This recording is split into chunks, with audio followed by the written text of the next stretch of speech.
All right. So we started by talking about sort of building an online presence. So Organically or paid. organically or paid. And in either case, the way to do that initially is you need to start by building your brand. Now, again, organically or paid is more of, that's the exposure that you get, right? So there's times where organically you can post something and it gets a whole bunch of views, it gets a whole bunch of action and everything like that, just because people like it for whatever reason, right?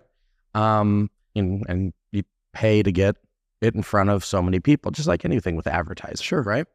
But in either case, in order for it to be effective, it needs to deliver value. So we talked about delivering value comes in by either being educational, inspirational, or entertaining. Yep. Right? A business like yours, I would guess that the majority of that's going to be in the educational or inspirational. Correct. So the right now, currently, in our current sort of social market, the most effective way to get traction out of people and the easiest way to build a brand that people can connect with is through a video. That's why we operate the way that we do. And so, but with that, it takes a lot of video to see what's working and what's not. So one of the reasons that we record podcasts like this is because we do record a bunch of one-offs. So when I talk about a lot of video, we're talking 1 or 2 videos per day going out to multiple social platforms, it's substantial. And so one of the reasons that we do stuff like this is because then we can take small segments out of a long form like this, record for a half hour or so, but then be able to pull 20 to 30 small segments, that are maybe, 30 seconds to a minute or so, and then be able to post those across, reformat them and everything, and then post those out to multiple platforms. It just gives you the ability to create a lot of content in a very short period of time. Okay. Now, the benefit of consistently posting and everything the way that I'm talking about is it allows you to test the language that's going to work. Okay, so right now, maybe have an idea of what might connect with your audience. You can make an educated guess, right? But the way to truly know Is to test it.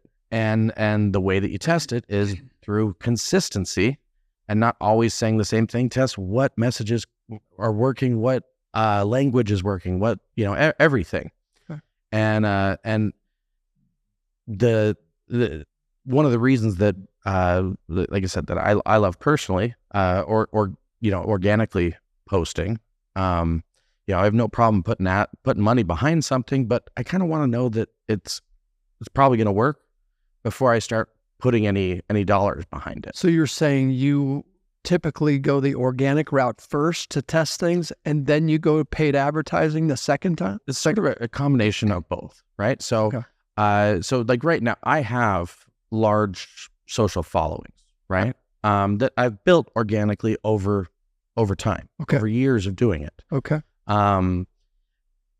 When someone's just first getting started, it's not a bad idea to put a little bit of money behind just to get it in front of more eyeballs. Otherwise, that way you're not sitting on, if only 10 people see something, that doesn't really give us any kind of a real indication of if anyone liked it or not, because only 10 people looked at it to begin with. Okay. Does that make sense? Sure. The sample size is too small. Exactly. Whereas if we can get it in front of a couple thousand people or 10,000 people, well, now we have an idea of, how long did they watch this video for? Where did they cut off? Where did they, Okay. Then we can start making some more educated decisions about what could potentially work and can I ask you a question? At all. Absolutely. Before you partnered with Mario, it sounds like was your emphasis video or was his emphasis video? Kind of both. So at the companies that both companies that I was at, and I spent about a decade in the digital marketing software space. But I always, with pretty much everything that I did, I pushed video as much as possible, whether it was through a webinar format or through educational videos or, because I was the technology industry, software. Video necessarily to say, it's clearly an attention getter as opposed to an email or what other forms. Yes. And I think email is a great way to test as well, But again, you need the email list. You need a substantial list, and that comes from people coming to your website or a landing page or whatever from these videos. So with video, you don't necessarily need that. You need both. So yeah, absolutely. You need both. But I mean, initially, like you said, if you're sending emails, you need an email list. But with video, you just send video. Well, you build the email list from people watching videos. So if we're talking about sort of a typical funnel, right? You have your sort of awareness phase, right? And then you have more of like an education phase and a conversion phase. And are you talking videos in each segment? Awareness. Well, yeah, because you'll be talking about different things throughout that process.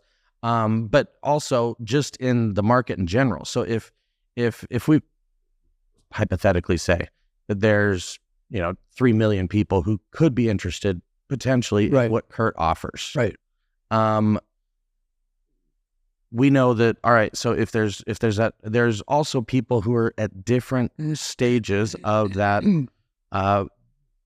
buying cycle, right? Just with whatever's going on in their life, right? The buying window opens and closes, and you don't know where they're at. You don't know how much they know. You don't know where they're at.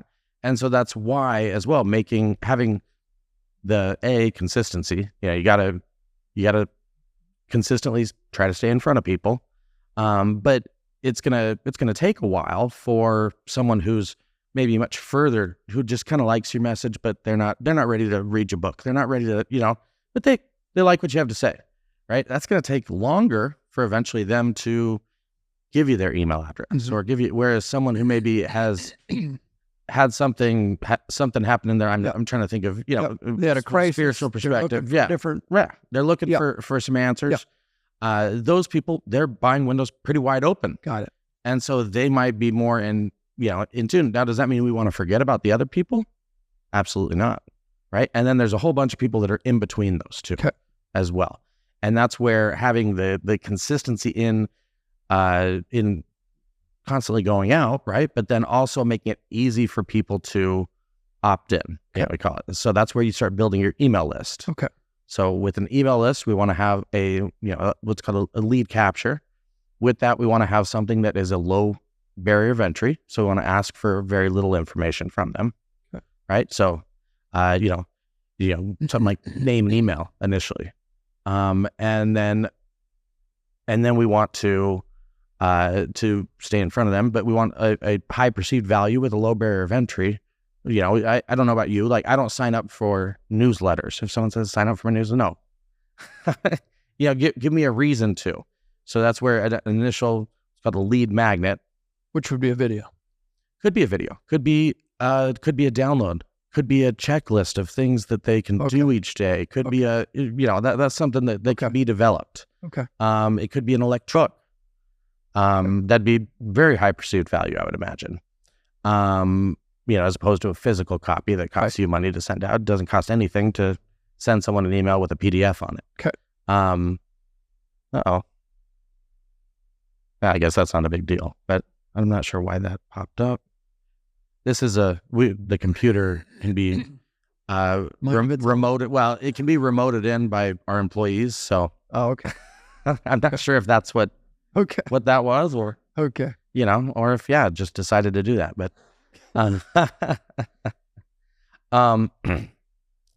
but so having that like I said, high perceived value, low barrier of entry.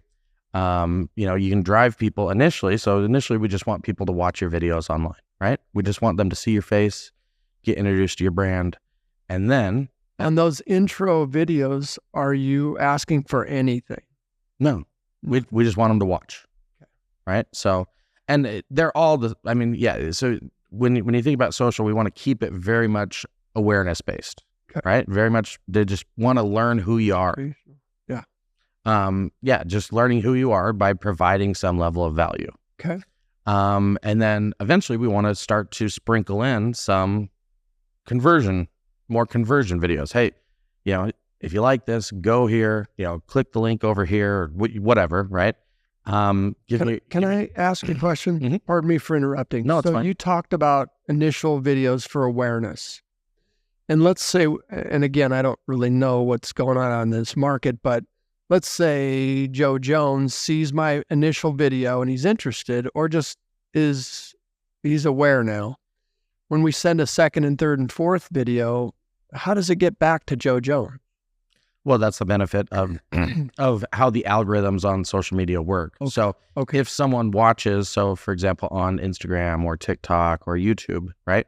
If someone watches all of a video, you know whether he watches the whole thing or anything like that? It doesn't matter, right? You're going to learn more at a large scale. All right, so I had 1,000 people view this. Okay. 50% of them made it past this point. You learn all that. And yeah. Okay. You can know all that information. Okay. But we don't necessarily know or care who they are initially. Right. And really on the level of on social media, we just want to get exposure to the brand initially, right? So that then when we do have something that goes out that's a little more conversion, where it's, hey, go here, do this, you're not a stranger to them. Got it. They know who you are, right? We want people to know, like, and for who you are. Right. It's going to take multiple times of them seeing you. And that's why that consistency and that volume going out is important as well. And then as far as video itself, are you convinced that video is the way as opposed to email? Yeah, I know you talked about you need a little both, but I in this new world we live in, the difference is on if you build an email list, you own that list, right? Okay, you will never own your social media follow. So where I said I have a decent sized social following on multiple platforms and everything, if Instagram changes a rule, if TikTok changes, Facebook changes a rule, I'm at their mercy. It's their, it's still on their platform. It's their rules, not mine. Got it. Whereas with email marketing, you control that. So it's a matter of taking some control over those people who are interested. And as far as getting someone's attention, are you convinced that video is the way to do that? Yes. As opposed to a stranger getting an email that they get 1,000 emails. Well, I personally don't believe in cold email marketing. I'm a firm believer in you market to people who request that information, because I know I don't look or give any value to cold emails, right? But if it's someone who I've given them information, but cold video, cold videos, that's just on social media. So people again go to social media, whether it's again YouTube, Instagram, Facebook, TikTok, whatever. They go there to be entertained, right? Or to be to kill time or to whatever, right? And so then it's just a matter of connecting with them. Okay. So I do believe video is the most effective way to connect with people. Okay. Thanks for explaining that. No problem. And so once you get their email, like I said, then you can market to them accordingly. You still need to be able to provide value. We don't want to just say, hey, buy. Right. Who wants to read an email like that? Right. And so it's a matter of continuing to provide value and then having those conversion points, those conversion-centric messages sprinkled in. And do you do all that? I mean, do you do the conversion messages behind the scenes? Do you create all that? That's originally one of the ways that Mario and I met, was helping him with conversion messaging specific to life insurance. Okay. So you specialize. We can help with that. Yeah. Okay. Yeah. And so it's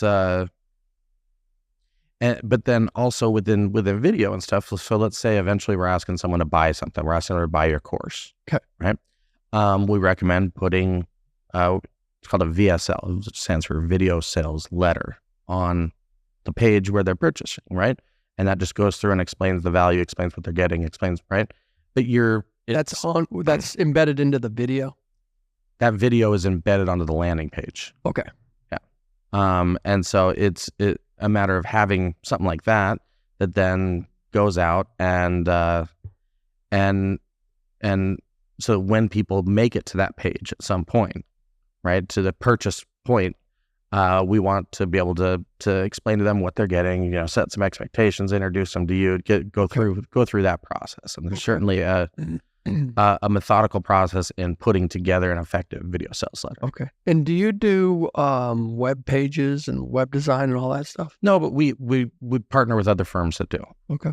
So we try to stay away from that just because it's a lot of time and work and yeah.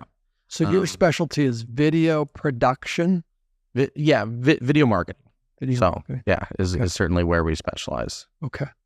And then as far as managing that and the what do you call it? The algorithms and all that, do you do that as well?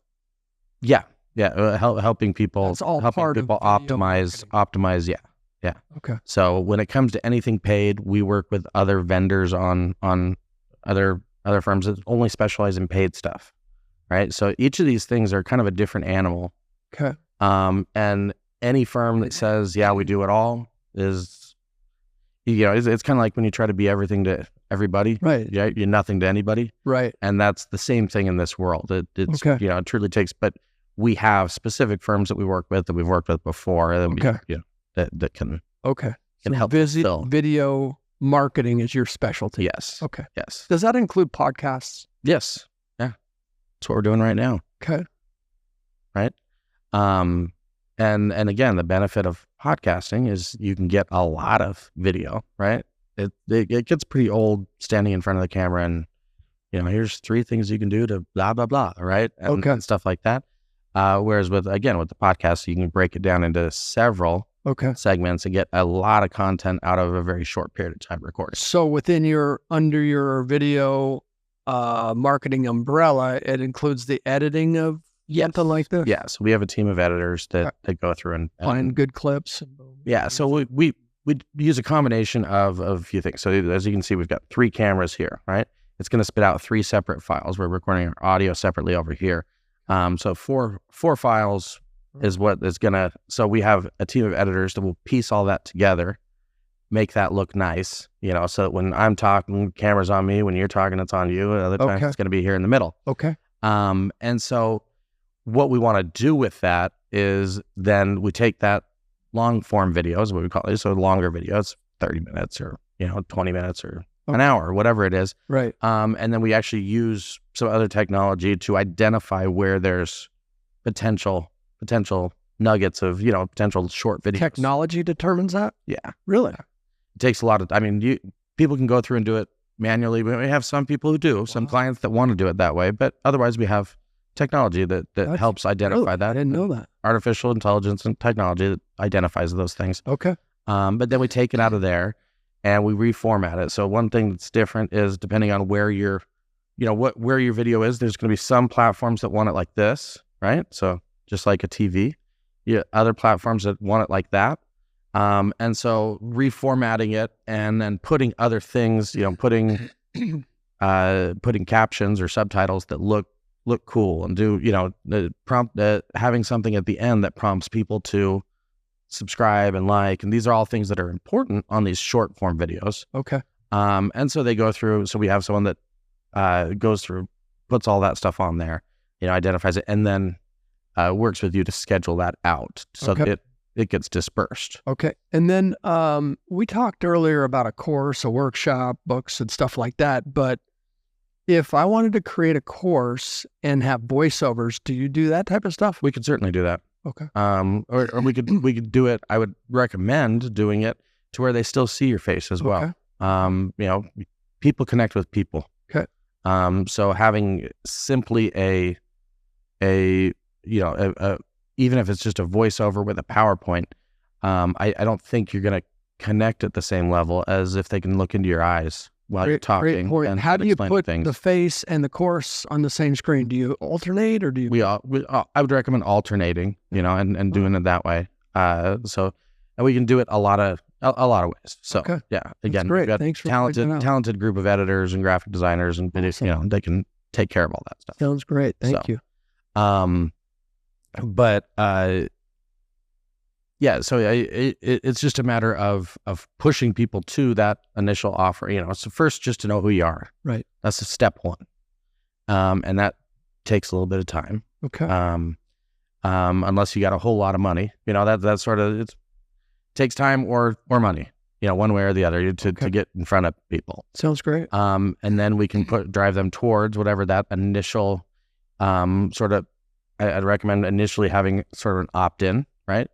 Start building your email list and everything like that.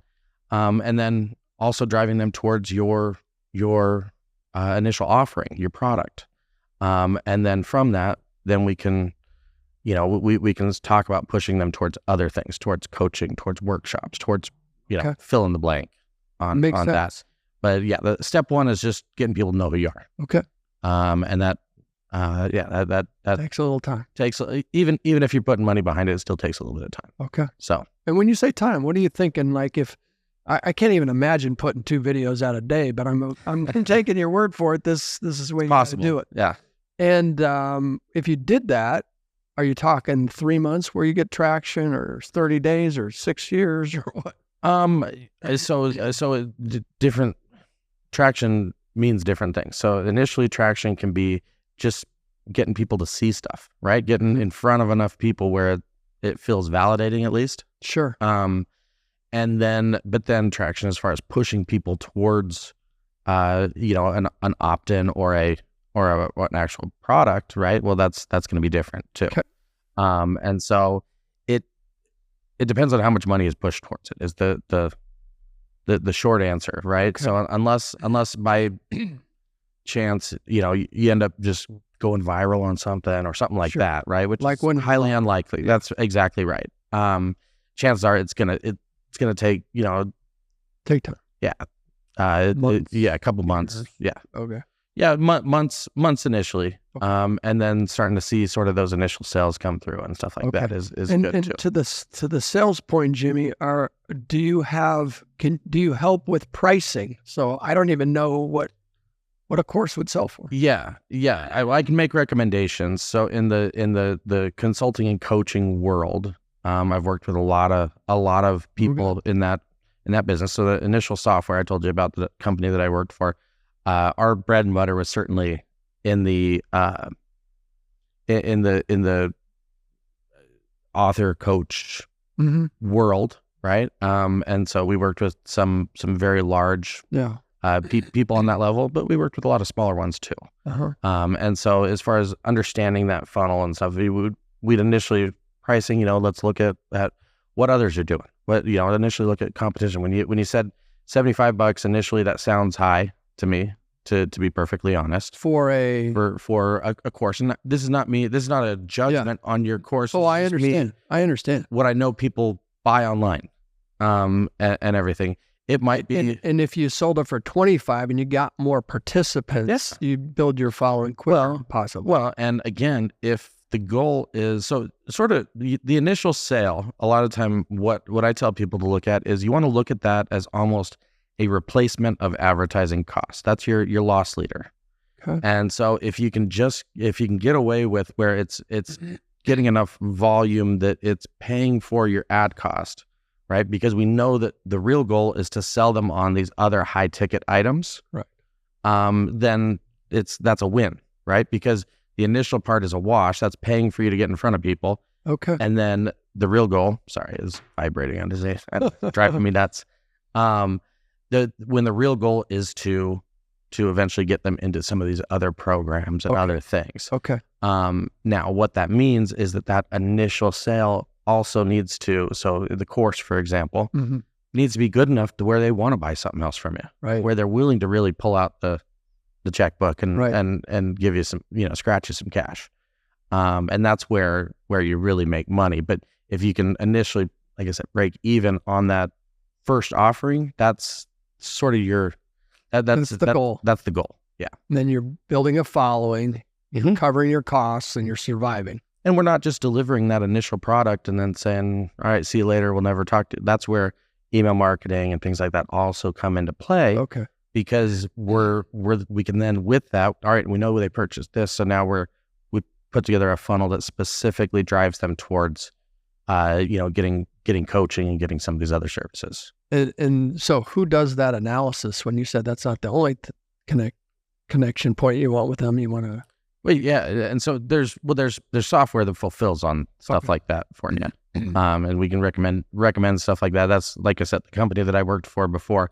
That software manages that process, manages that customer life cycle to do those upsells and cross sells. But how do you, and that sounds good, and I've heard that before, but how does a guy like me with no knowledge of this software stuff, do you guys provide assistance with someone like me to implement that software properly? Yeah. We can initially give you advice on it, okay? And then, like I said, there's other companies where if a build out is needed and things like that, where we can get you connected with the right people. Yeah. Okay. Yeah. Super.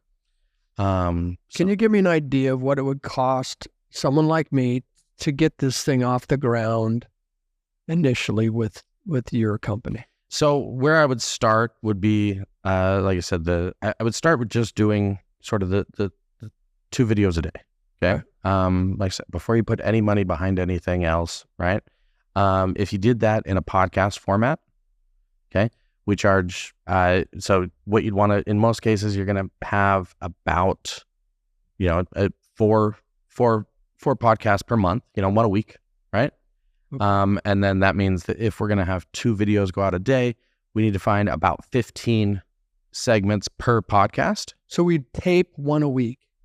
Well, what I would recommend is actually doing a day where you just have either different people come in or different, and knock 4 out in a day.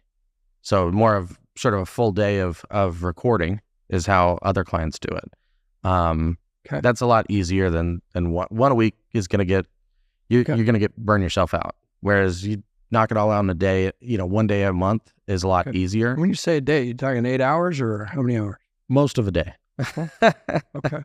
Because there's time in between. There's time, we got to change out cards, change out batteries, change out, we're taking care of a lot of things at once in order to actually fulfill that and accomplish that. Okay.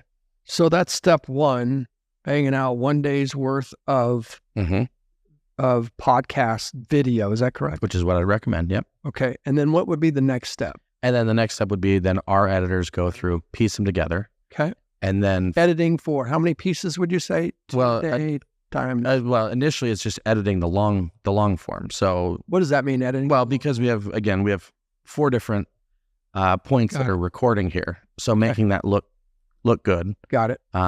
Initially and everything takes some editing out of the gates, and then going through and segmenting it. Finding the short form videos and everything like that to put together. Like I said, you need a minimum of 50 short forms per long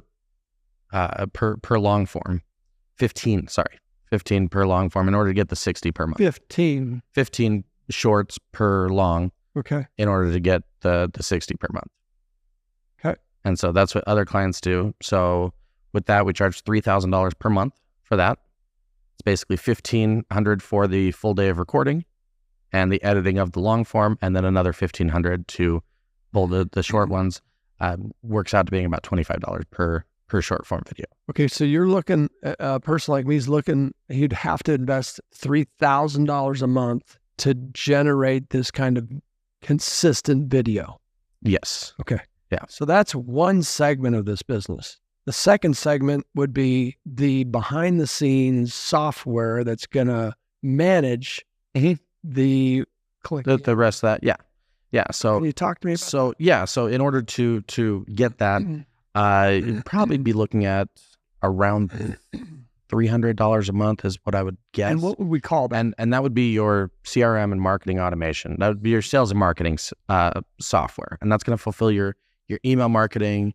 Your that would be your having people have the ability to purchase online without talking to you, and then actually have all the fulfillment and the upsells and everything like that done through technology. Okay, customers buying online, etc.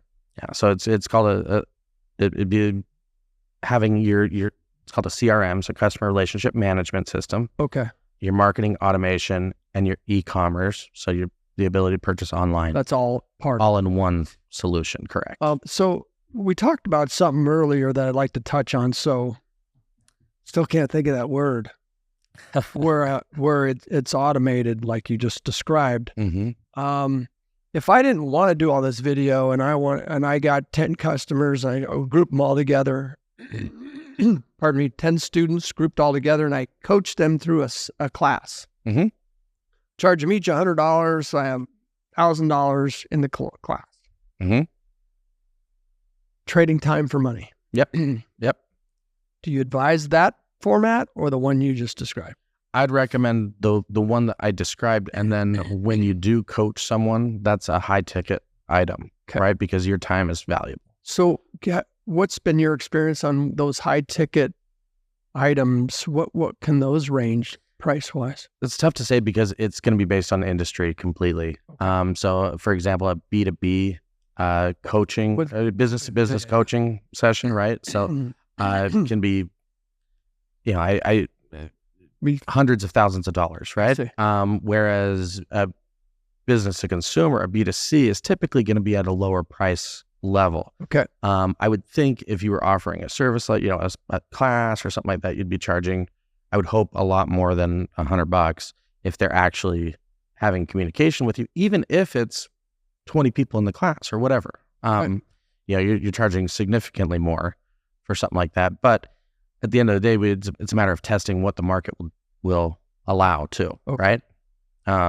Because even though it sounds like you're doing good work with what you're, what you're trying to sell, we still, we're in business to make money, right? Yep.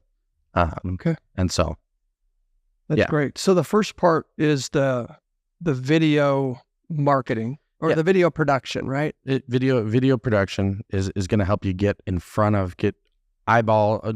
First and foremost, we need eyeballs on your brand, and on you, right? The most effective way I know of to do that is through video, and the easiest way to do that is through podcasts. And why is it the easiest way? Because of what you said, that you can get a lot of footage quickly and clip it down. Yeah, because it's a lot less intimidating for most people to have a conversation like this than it is to say, all right, go out and go and action, right? Okay. That's more intimidating. That's a great point. And there's a time and a place for those videos. That's a great point. But it takes a lot of planning, together to me. A lot of work, right? This is pretty easy. Yeah. Then you can clip so many different pieces. Tons of pieces. That's great. Yeah. How long have you been doing this? This podcasting, if you will? For 4 years now. So, really? Yeah. And prior to that, you did video stuff as well, or? I was working for different software companies, but video was a major part of my strategy. Which is why I connected with Mario so much. So that's good. It's all starting to make sense. Yeah. It's like when you first walk in there, it's kind of intimidating. Like, I've never done a podcast before, and now, like, okay, I get this. Yeah, it makes sense. Huge efficiency. Right. Exactly. And that's really the key. Like I said, very few people want to be a full-time content creator and just, recording all the time and everything. If you do, great, right? If that was you, we probably wouldn't be having this conversation. Right. Right. You know what I mean? Because you'd have gone down this road already. And so this is a very easy way to get the content that's necessary in order to So see, Jimmy, that leads me to my next question. So if you and I hire you guys and we're going to create content for me, then does the role kind of reverse where you're in here asking me questions so I can provide information to my audience? Is that kind of how it works? That's part of it. What I always recommend is that, we start with, let's look at, so for your first day of recording for a month's worth of content, right? Let's find 4 different pain points or 4 different, topics that are we think will identify. Okay. Let's find either, and whether it's just, for your podcast, if it's just you talking to a camera, that's a lot harder way to do it. But if it's something where you can, you have other people, whether it's your wife or your a family member or whoever, right? Where you guys can have a conversation. Just have a conversation. There should be some format to it, to a certain degree. But people are connecting more and more with just this organic conversation than they are with, again, where you're looking at the camera. Hey, here's what we, that seems, there's a sales element to that doesn't exist when there's just a casual conversation. That's a great point, because it seems what you're portraying then is, like you said, a conversation instead of, hey, do this. Yeah, exactly. It's less threatening. Exactly. And it's just, it's great for it. It touches on the entertainment factor. And if we can also inspire them along the way, people are again, more likely to connect with that. Okay. So the first part is video production. The second part is the CRM. What's the third step, or do we need to? And then we start making sales, Okay. So there's only 2 steps. Well, there's a lot of steps in between within those, but yeah. Oh, I know. I mean, setting up the automation platform, setting up all these things to run. And that's part of the CRM. That's part of the CRM. Okay. Yeah, CRM and marketing automation. So these are primarily the 2 steps, so I don't get overwhelmed. That's right. Getting you started. Those are the 2 things that I would recommend. Okay. Step 1 is start creating video and start and get it out there. Okay. Stop keeping it a secret who Curt is. Okay. Okay. And then if we went this route and we started March 1st, how soon do you think we can start making sales? Because you said the third step is making sales. So what would that look like? And I understand it depends on industry and all that stuff. And everything. It's kind of and it also depends on if we want to start experimenting with putting some money behind other things, but to put you in a position where you actually can make sales, because I assume right now you don't have anything from an e-commerce perspective set up right now. Nothing. So I would estimate that by the middle of April you would be in a position where you could make sales. Okay. Assuming you said March, all right. So let's finish, March 1st, let's get you in here to record, and then or sometime beginning of March. So by the middle, we're starting to post. Well, during that time, there's some lag time where then we can connect you with people who can, again, help you start getting these things set up, getting your automation and getting, one thing that's important to keep in mind, especially with a startup, is you don't have to try to, out of the gates, build the automation Taj Mahal, right? We need something to just order the course. That's right. Collect some basic information. And purchase. Okay. Right? And then simple stuff. For you guys, that's easy. Simple for everybody is the idea. And then at the same time, you're still capturing those people who did not buy the course. They're showing interest. Well, that's where, like I said, having sort of a lead magnet out there, having something else other than your course that people would give people a reason to give you their information. Okay. So that's sort of another offering, if you will, but it's something for free, right? That gives, why do I want to be on Curt's and that could email be list? My books. Yeah, and it could be whatever. And they're ebooks. It could be. Yeah. I'm not suggesting that you need to do that, but yeah, that's a great one to do to be able to initially just get people's information. Okay. Sure if I have any other questions. This is very thought-provoking and exciting. It's a lot of information. I'm trying not to overwhelm you, but be thorough at the same time. You're talking about a lot about video, but we haven't talked at all about LinkedIn, Facebook, Instagram, TikTok, all that stuff that I know nothing about. That's where the videos are going to be placed. And the videos go to all of those platforms? Yeah. That's the idea. So we haven't even talked about an advertising budget either. So, So this is all just creating it. Can you give me an idea of what it would cost to actually get it out there? Well, just posting organically, right? Is that what you were talking about? So we can post organically for you. We can help you with that. Okay. As far as putting an advertising budget, it doesn't take a ton anymore, especially depending on where you're advertising, in order to get in front of a lot of eyeballs, and like I said, help us start identifying what's connecting. Okay. Right. So we'd have to look, because it's different by industry and everything. So we'd have to work with another vendor to look at, all right, what is a reasonable budget, and which platforms do we want to push on? Okay. Right. I would guess that we're probably, looking at so Facebook's kind of overpriced in my opinion right now, Facebook and Instagram, in pretty much any industry. But TikTok is good. YouTube is good.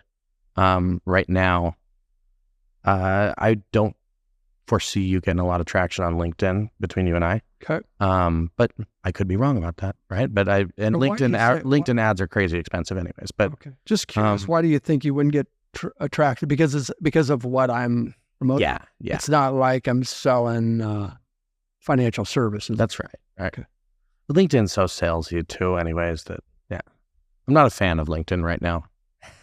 Okay. As a platform, and I have a lot of followers there, but I don't. But you're thinking more TikTok and what else? And YouTube. Just like I said, I feel like Meta, which is Facebook and Instagram right now, is overpriced. And yeah, I've got another client that they work with another vendor. We create all their videos, but it's like a supplement brand. But they get a lot of traction on TikTok with not a huge budget either. So, and Jimmy, the other thing too, I think about my market, it's probably going to be older people, 50 up. Mm-hmm. So having said that, do you still think TikTok is an option for an older market? Because I'm assuming TikTok's for younger people. Yeah, I would guess so. So that would leave my market mainly YouTube. I mean, well, no, I would think it would still be an option. Oh, really? Yeah, I was going to show you on ours, on the Why Not Results one. Let's pull it up here. If I can remember how to find us as far as age demographics. Creator tools, analytics.